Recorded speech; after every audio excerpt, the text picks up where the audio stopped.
The effort to find a long-term solution to flooding in the Fargo Moorhead area started in 1974 when the United States Congress authorized the federal government to study the problem.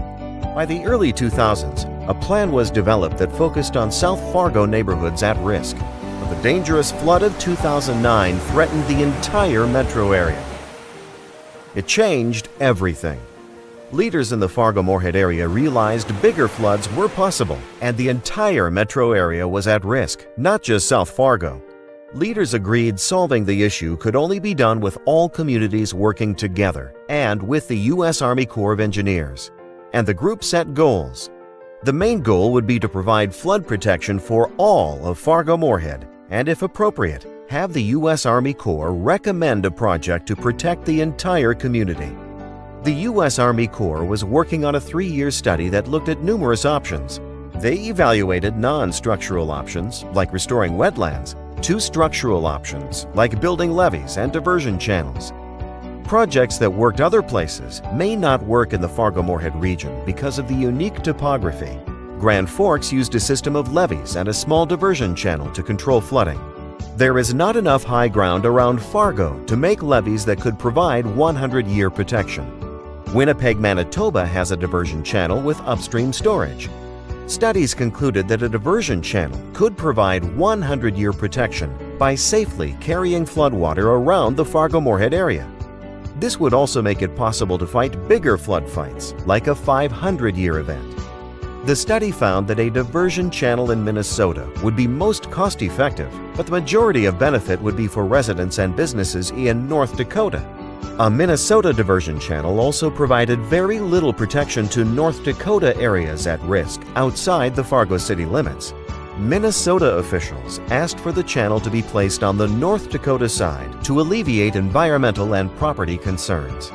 A North Dakota diversion channel protects the metro area, half of the rural population in Cass County, and more than 230,000 people from 4 more rivers than a Minnesota side diversion. But like any project, a diversion channel has impacts. Without mitigation, a diversion channel in either Minnesota or North Dakota would impact people and more than 4,000 structures downstream all the way to Canada. Potential solutions were suggested, including building levees in town and controlling the amount of water going into the diversion channel. This would allow 35 feet of water to safely flow through town during a 100-year event and up to 40 feet of water during a 500-year event. But the project still impacts. Storing water upstream would be in an area that affects the least amount of people and mostly uses land that is already subject to flooding. This plan also allows the project to compensate people who are impacted.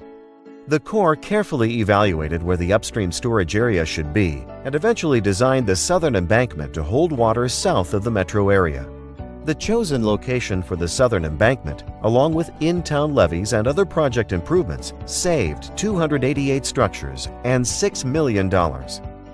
In 2014, Congress and the President approved the FM Area Diversion Project with a diversion channel, in-town levees, and upstream storage because it's the safest, most reliable alternative that provides flood protection and impacts the least amount of people.